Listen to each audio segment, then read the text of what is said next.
Hi everybody, I hope you're doing great. I've got a 15-minute session I'm doing for a client today. Distance, psychic wisdom, and energy healing to support them with a pretty fun predicament. Okay, so we're looking at tarot cards, oracle cards, tuning into that information and then receiving a response from somewhere. But this response is confusing. So is this authentically good or authentically not so good being that is supporting me when I'm working with these cards? This is a follow-up session in the previous session that we did, which was not posted here on YouTube. We were exploring spirit guides that were questionable. Are these authentic spirit guides, not authentic spirit guides? So we're working on some of these things still now, specifically with the tarot cards. And I'm really excited to help you, and thank you so much for being open to sharing here on my Abbey Psychic Services YouTube channel. I feel like we add value, okay? So whatever we're going through, and then if we can look at that in an outside the box way, which is this style that I have, we all can learn from it and we can all grow from it. So we're working together to make it a better world. Okay. So big time thank you for this. And I'm gonna read your goals now and we'll get in the zone here. So you say, as a follow-up from the previous session, I want to clean up these mucky energies around me. How do I stop entertaining these things that I've been living with for so long? I could use your help looking into two very prominent energies that are opposing. I'm not sure who is who, but for an example, if I were to ask a same question twice with tarot, one energy would answer yes, and when I ask the same question again, it will be a blatant no. So because my energy is mucky, it does discourage me from using oracle cards or tarot and just rely on my innate higher wisdom. Sometimes I could almost feel them laughing at me when I'm confused. What would be the best way for me to clean up the muck and be in a better vibrational space every day? Do I really get to leave all of that behind? Is this a lot of cleaning up to do? Okay. It's like the first thing that jumps out at me when I read this is that your energy is mucky. Your energy is definitely not mucky. So the real question is, when you're opening it up to the infinite universe, which we have access to everything. So we have to understand why you're attracted to accessing frequencies that then create confusion. So is their energy mucky and making you think that your energy is mucky, so you're paralleling each other? Or maybe your bright light likes to attract complexity and confusion and likes to attract that for some reason. So definitely don't choose to see your energy as mucky. What is more interesting, though, is what you seek to learn and to grow from these exchanges that are confusing, okay? The spiritual exchanges that are confusing. Also, one way to work with your inner wisdom, your higher wisdom, is to work with authenticity. So this is you authentically sitting down with your tarot cards, your oracle deck. This is you authentically connecting heart to heart. And so the only exchanges are going to come from a place of the heart, authenticity. I find that wisdom isn't a yes or no answer. Wisdom is the depth. It goes beyond yes and no. It doesn't even give you always an answer. It gives you something to work with. And then from something to work with, it's just a stepping stone to the next thing to work with. So it lacks that egotistical desire to know something and be like, oh, I know this, okay? Because it says yes to me and it says no to me. It's more like, in the depth of this exchange, I was going through this emotional time and I sat down with my tarot cards, and what I experienced when I picked these cards was hopefulness. But then in that hope, I got these sword cards and I felt pierced by their message to me. This is just an authentic viewpoint, okay, of literally what is happening here. And then what is the card relaying to you in the depths of what it is saying, in the depths of what it is saying, because you are a complex being. You're not yes or no. You're not black or white.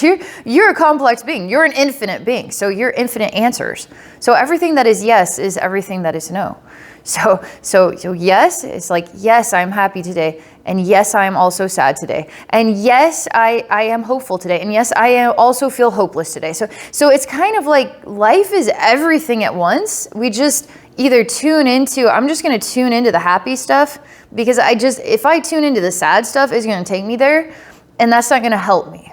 So I'm going to authentically work with the sad stuff and authentically let go of the happy stuff and authentically let go of the sad stuff so that I can be the best me that I authentically want to be today. So when you explore that authenticity, you're giving yourself permission to be whole and permission to be all that is dark and light about you, all that is yes and not is no. So you're overriding whatever that exchange is to go into the depth of who you are, to be the expression of the depth of that which you are, okay? So all right, just felt like saying that stuff. Hope I articulated that well. Alrighty. Let's take a look at this. All right, so here you are. Here you are, present with, working with cards as a communication tool with the spirit realm.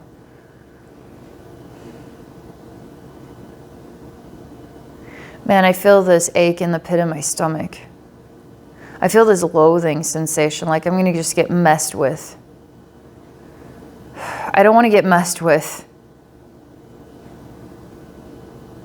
So there's learning to do on how to feel like you can be yourself and explore the cards and enjoy this exchange and know that it's not being tampered with. You don't trust that you could attract the energy that's there to actually support you.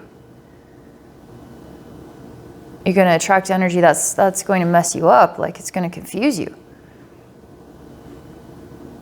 Just a minute here. There's some anger, pocket of anger in there. I think it's just frustration, really. But I keep getting this sensation. Oh, okay. You, for some reason, are attracted to energy that's really low on the totem pole of frequency. For some reason, it's like you want to help the downtrodden, okay? You like being present with the downtrodden. You know, it brings me back to, okay, just hear me out. Maybe this is a true memory or just something of a memory, but you want to play Zelda on the Nintendo. And they have these weird round things with the mouth that shoot little pellets at you. I'm almost certain there was this meat, okay, that you could place and then the things would be attracted to that meat and then you could get through a space without them overwhelming you. I'm convinced that never worked, so I never even used it, but you're like the meat that attracts the things. And it's not so you can avoid the things, it's so you can be the center of the things. Because these things like you. And it's nice to be liked, you know? Even if they're rough around the edges, even if they're low on the totem pole, it just doesn't matter. And the fact that your light can be helpful to them makes you feel good too.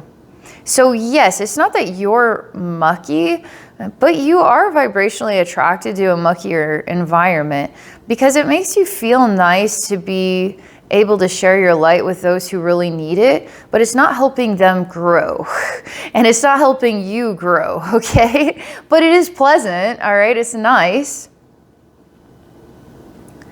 I also see that, okay.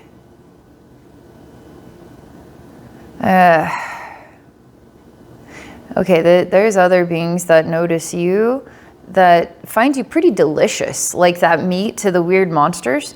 And yeah, you're kind of yummy, you know? Like licking of the lips. But for some reason, they always stay in the back. They never come too close. They always stay back there. They're almost waiting for a time when you're really low down, when your energy needs them, when you need them. But it seems almost like you reach out at times for these monster family friends, you know, then to come help you. Because here it does feel like love, okay? But there's an overcast to that, okay? It's not the sunny day, it's an overcast truth about this is love, yes, but this is not going to get you going like to higher places. Okay. My guides want me to, it's almost like create the two pathways. So one is you linger here And it's kind of like you have a monster family. Family of monsters and downtrodden in the mucky, okay? And you're here and your light is beautiful and they're like basking in this comforting light because you're not blinding them. It's just like a comforting reminder of the light and love, and it's very lovely, okay? It's very, very lovely to be around it. And then you have these like background goons back here, and they want to get closer, but they don't get closer until you need them. And you reach out and say, I need your help. I need your help. And they're like, yes, yes, I'm here. I'm here to help you. And boy, do they want to sink their tentacle-y things in. They look like they have arms, legs. They look like vampires. They look like really, really attractive vampires. Like, oh, dang, you're a good-looking vampire.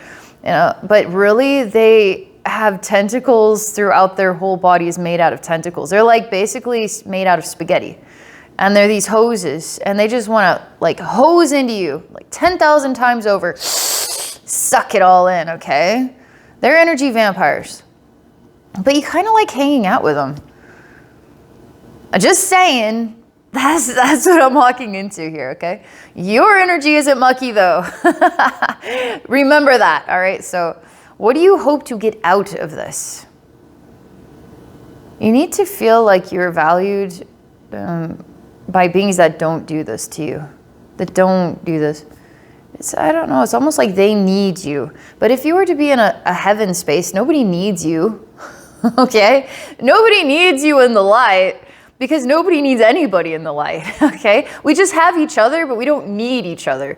But here in the mucky muck, you're needed, okay? You're delicious too. You're yummy, okay? You're wanted. Yes, you are wanted. Hired for the job, okay?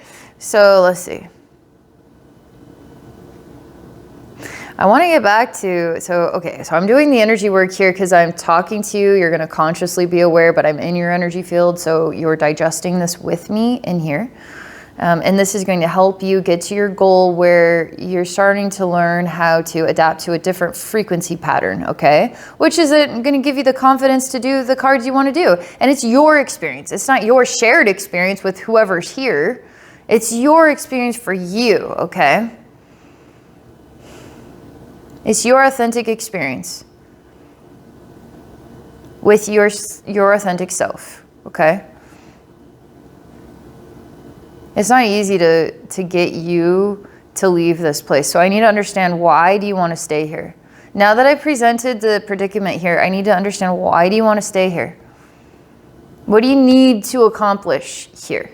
If you go, what will they do without you? Figure it out. I mean, but if you go, what will become of you? I want to know what becomes of you when you leave.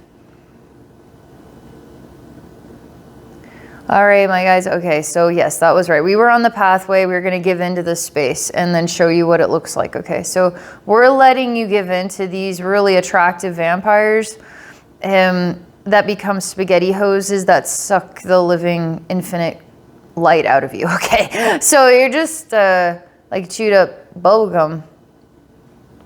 But it feels nice to share. And I see you getting thinner and thinner and thinner and thinner, but you're infinite light. So how much thinner can you get? Infinitely thinner. But what I see here, it's just, here was the original bubble gum. Here is it after I chewed on it and sucked all the delicious flavor out, and then I spit it out. That is you. You have no flavor, you have no color really, and you just chewed up, spit out bubble gum. But for some reason you feel good because you could be helpful.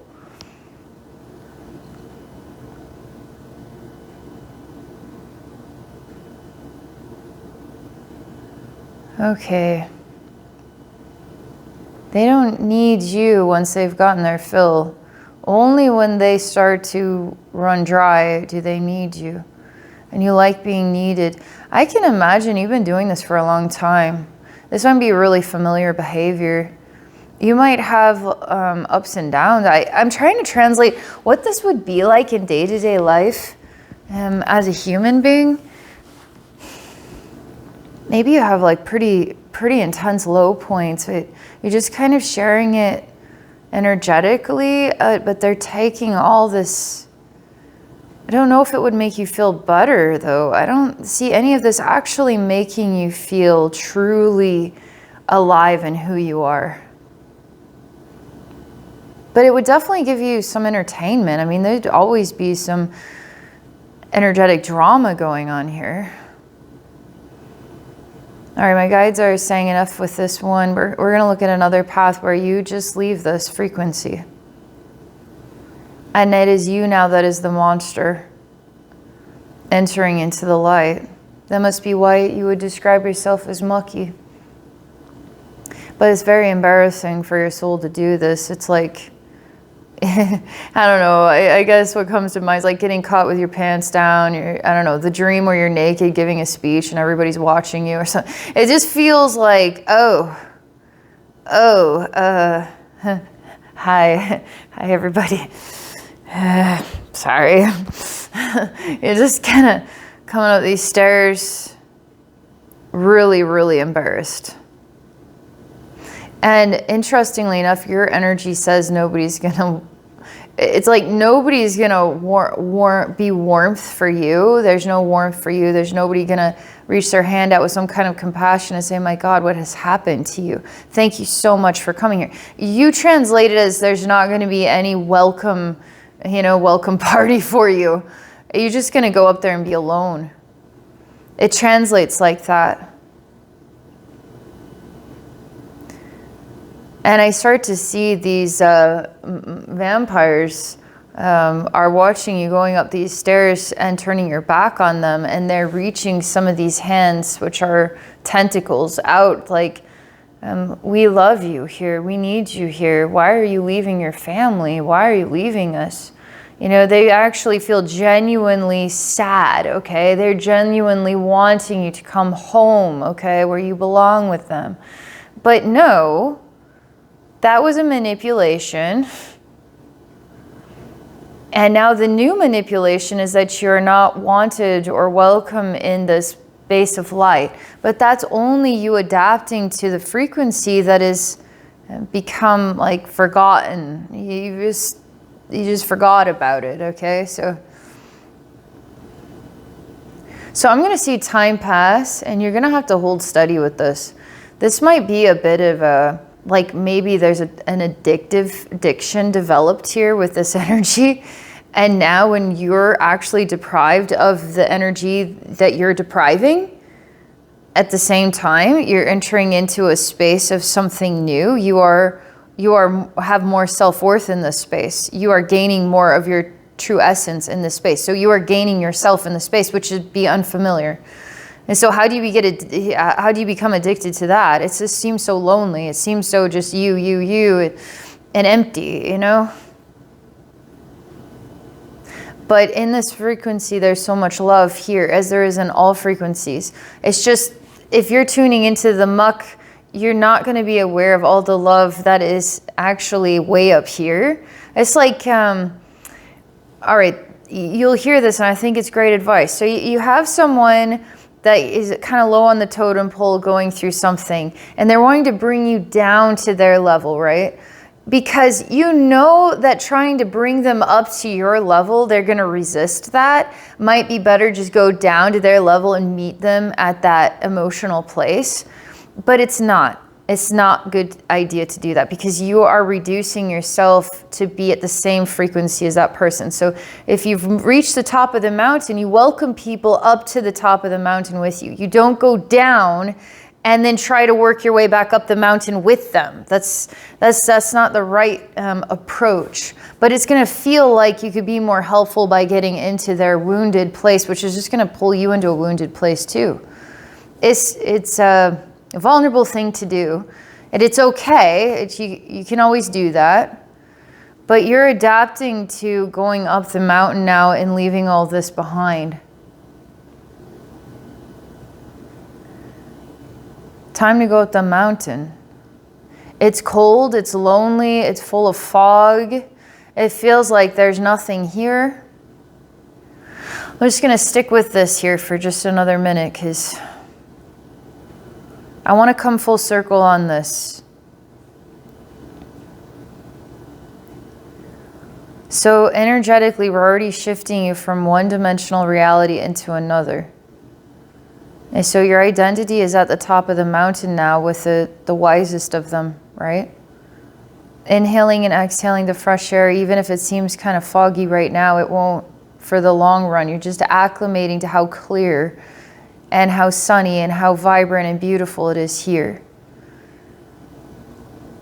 And I'm starting to notice the sound of that mucky place is really quickly diminishing. And you're just kind of waking up to, what have I been doing? Why have I been doing that? You're rinsing off. I see you. It's kind of like purifying in the holy fire, you know, purifying in this holy water. So you're purifying with the elements, purifying in this clean air, you know, purifying within nature. It's really, really good for you. And now you're starting to listen to your own advice. Your own advice. I see you being able to transition pretty quickly. I wasn't quite sure there when I stepped into that place, but it is actually a long time ago. Frequency-wise, it says, oh man, that was such a long time ago. It's like, it was just minutes ago. Oh man, that was a long time ago. Okay, good. That was a long time ago. That tells me you can shift out of this pretty quickly. You just need to be, it's almost like you need a perception that helps you look through the window. And then you're like, oh gosh, oh yeah, all right, that's what I was doing. Okay, I got it. Now this is where I need to be. Okay, it's safe to be here. And then you're acclimating to what that feels like and what that means to you. Now you are at the center of yourself. You are your wisest self. So you are your higher self. Okay, so you are you, and you are every version of you that you ever have been and ever will be. And all of that is the heart of all that is authentically you. You in the you that was the meat, okay, that was feeding the vampires, and the you that is at the top of the mountain. And then there's the you that's beyond all of that stuff, incomprehensibly so. So you are all the yous, you know? And so when you just give yourself your own advice, what does that sound like? Give yourself permission to know that, you know what, I can give myself my own advice because I just innately know that there's more to this message than yes or no. And then what more would there be to this message then? And well, this message is wanting me to go within and do, you know, whatever it is that something inside of you you just know. And you don't have to put it in a language so much as you just are authentically present with it. Because the greatest language of the universe doesn't have any words, okay? It's just the presence of all things flow through you. And in that silent presence, you just gain an awareness and almost like an aha. And it's not always there, okay? It's not always clear, because even for me, it's like, I could really use something right now. I pull a tarot card and it's like, well, that's interesting. Okay, but what is it saying? I don't know. It's just saying that I'm looking for an answer. And it's this. All right, I'm going to just sit with this feeling of emptiness because I don't have an answer. All right, then that's what I need to do. Thank you, tarot cards. Thank you, moment of insecurity. I'm just going to sit and just feel this. Because sometimes that's what this is about as well. But there is some interesting logic you can put with these tarot cards, and it's really fun to hear professionals talk about the cards. And I think the more that you study them and work with them, the better you're going to get with your own style with tarot cards. So you're going to get there. This has been a real treat here to get to connect with you and share. And it's interesting what we discovered today. So thank you again for sharing. All right, for those watching, if I can help you in a session, you can book a session at my website at abbeynormalswisdomquest.com. Also on Patreon at patreon.com/abbeynormalswisdomquest. Have a great day, everybody.